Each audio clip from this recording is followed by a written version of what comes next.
ሰላም የደሊላ ሚዲያ ቤተሰቦች፣ ዛሬ ለወንዶች ለቤተሰብ መሪዎችና ህይወት ለከበደው ሁሉ ወሳኝ መልእክት ይዘን መጥተናል። አንድ ጥያቄ ልጠይቅህ። በህይወት ነገሮች ለምን አልሳካ አሉ?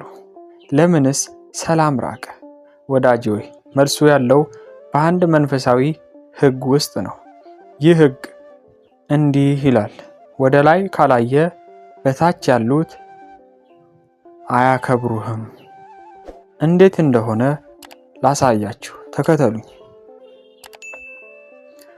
ወዳጅ ሆይ፣ ይህን ልብ ብለህ ስማ። በፈጣሪው ፊት ጉልበቱን የማያሳይ ሰው በህይወት ፈተናዎቹ ፊት ወገቡ ይሰበራል። በተለይ እንደ ቤተሰብ መሪና እንደ አንድ ወንድ ለአምላክ መንበርከክ አማራጭ ሳይሆን የህልውና ጉዳይ ነው። መጽሐፍ ቅዱስ በግልጽ እንዲህ ይላል: ሰው የክርስቶስ ምሳሌ ነው፣ የክርስቶስም ሥራ የእግዚአብሔር ነው። በአንደኛ ቆሮንቶስ ምዕራፍ 11 ቁጥር 3 ላይ ራስ ለሆነው ለእግዚአብሔር ካልተገዛ አካል የሆነው ቤተሰብ እንዴት ሊገዛል ይችላል? ለአምላክ አልንበረከክም ብለህ በትዕቢት ወይም በስንፍና ብትቆም የሚከተሉት 3 ነገሮች በአንተ ህይወት ላይ ይነሱብሃል፣ ያንበረክኩህማል። አንደኛ፣ የገዛ ትዳርህና ሚስት ይነሱብሃል፣ ማለትም ሞገስ ታጣለህ። ይህ ለመቀበል ቢከብድም እውነት ነው። ወንድ ለቤቱ ካህንና ንጉሥ ነው። ነገር ግን ይህ ስልጣን የሚመጣው ከፈጣሪ ነው። እውነታው ሚስት የምታከብርህና የምትታዘዝ አንተም ብቻ ፈርታ ሳይሆን በአንተ ላይ ያለውን የእግዚአብሔርን ክብርና ሞገስ አይታ ነው።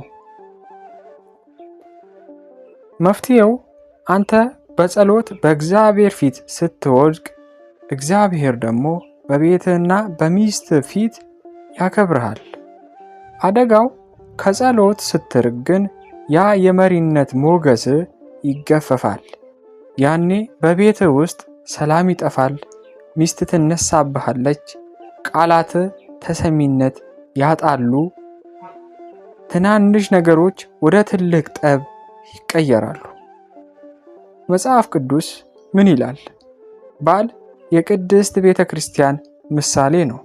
በኤፌሶን መልእክት ምዕራፍ 5 ቁጥር 23 ላይ እንደምናገኘው ክርስቶስ ለአብ እንደተገዛ አንተም ለፈጣሪ ካልተገዛ ትዳር በረከት አይኖረውም።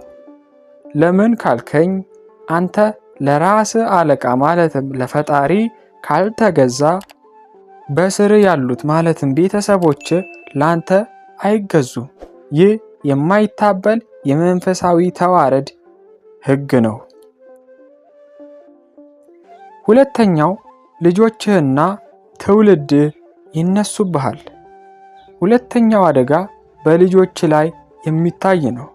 ለአምላክ ያልተንበረከከ አባት ልጆቹ እንዲንበረከኩለት ወይም እንዲያከብሩት መጠበቅ የለበትም።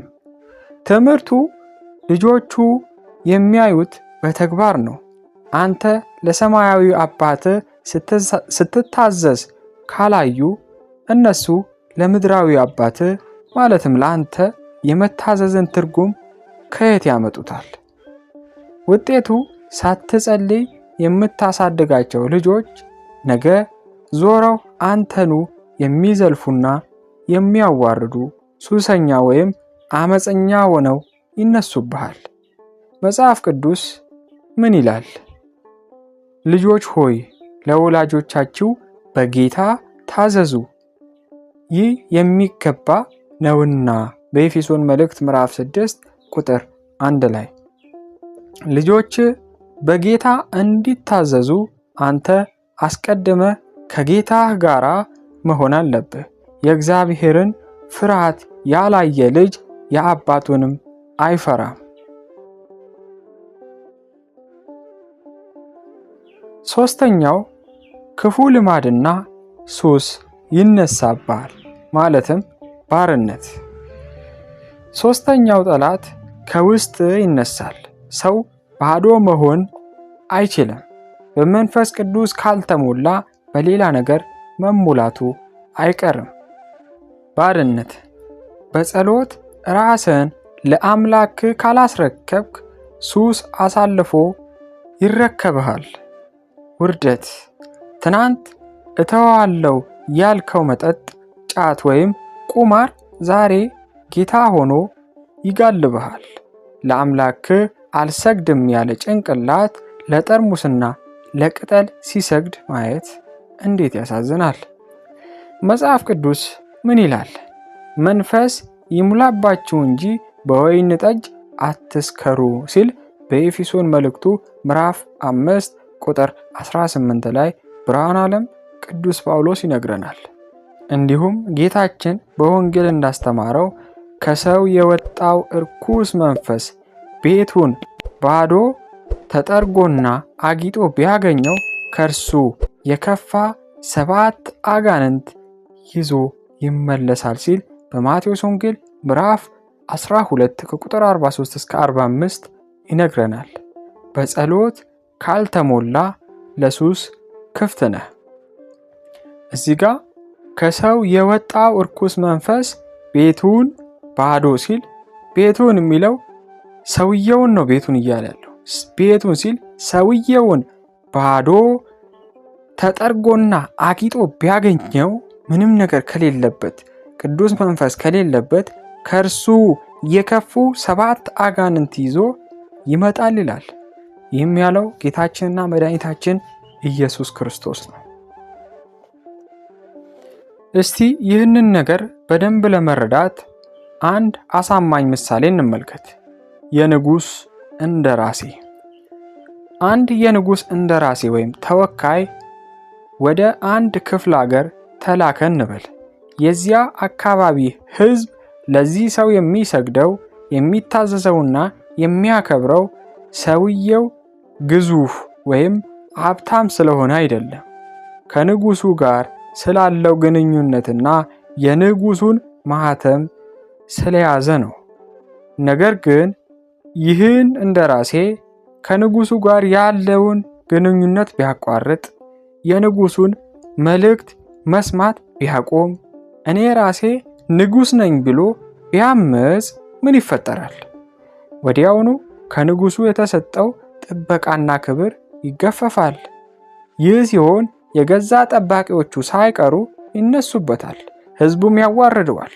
ምክንያቱም ክብሩ የራሱ አልነበረምና። መጽሐፍ ስለ ክርስቶስ እንደራሴዎች ነን ሲል በሁለተኛ ቆሮንቶስ ምዕራፍ 5 ቁጥር 20 ላይ እንደሚል እኛ ተወካዮች እንጂ ዋናዎች አይደለንም። ወንድሜ ሆይ ህይወት እንዲህ ነው። አንተ በቤት በስራና በኑሮ ውስጥ የእግዚአብሔር እንደራሴ ነህ። በጸሎት ወይም በመንበርከክ ከንጉሱ ማለትም ከእግዚአብሔር ጋር ያለህን ግንኙነት ሲቋረጥ በዙሪያ ያለው ክብር ይገፈፋል። ያኔ ሚስት፣ ልጆች፣ ኑሮውና ሰይጣን እንደፈለጉ ይጫወቱብሃል። እንግዲህ መፍትሄው ምንድን ነው? ላጠቃለሁ፣ ቁልፍ መሬት ላይ ነው። ሰላም ከቤት ጠፍቷል። የትዳር ጣዕም ተበላሽቷል። ኑሮ አንቆ ይዞሃል። መፍትሄው ከሚስት ጋር መነታረክ ወይም ገንዘብ ፍለጋ መባዘም ብቻ አይደለም። መፍትሄው ያለው መሬት ላይ ነው። ወደ ጸሎት ጓዳ ግባ፣ በሮችን ዝጋና ተንበርክከ ጩህ። እንዲህ በል፣ አምላክ ሆይ በራሴ ጉልበት ሞከርኩ፣ አልቻልኩም። ዛሬ ለአንተ ተንበርክኬያለሁ። አንተ በቤቴ በትዳሬና በልጆቼ ፊት አክብረኝ። ይህንን አድርገ ተነስ። ያስታውሱ፣ የማይንበረከክ የሚመስለው ችግር የሚሰበረው ያንተ ጉልበት መሬት ሲነካ ብቻ ነው። ቃሉ እንዲህ ይላልና ሰው ከእግዚአብሔር ጋር ሲታረቅ ጠላቶቹን ማለትም ችግሮቹን ማለት ነው ችግሮቹን እንኳን ከእርሱ ጋር ያስታርቅለታል ሲል በመጽሐፈ ምሳሌ ምዕራፍ 16 ቁጥር 7 ላይ እናገኘዋለን። ወዳጄ ሆይ ይህ መልእክት እንደደረሰ ተመሳሳይ መረጃ እንዲደርስ ለሌላ ሚዲያ ቤተሰብ ከሆንክ ሰብስክራይብ በማድረግ ቤተሰብ መሆን አትርሳ። አንተም ለሌሎች ወንድሞችህ እንዲደርስ ይህን ቪዲዮ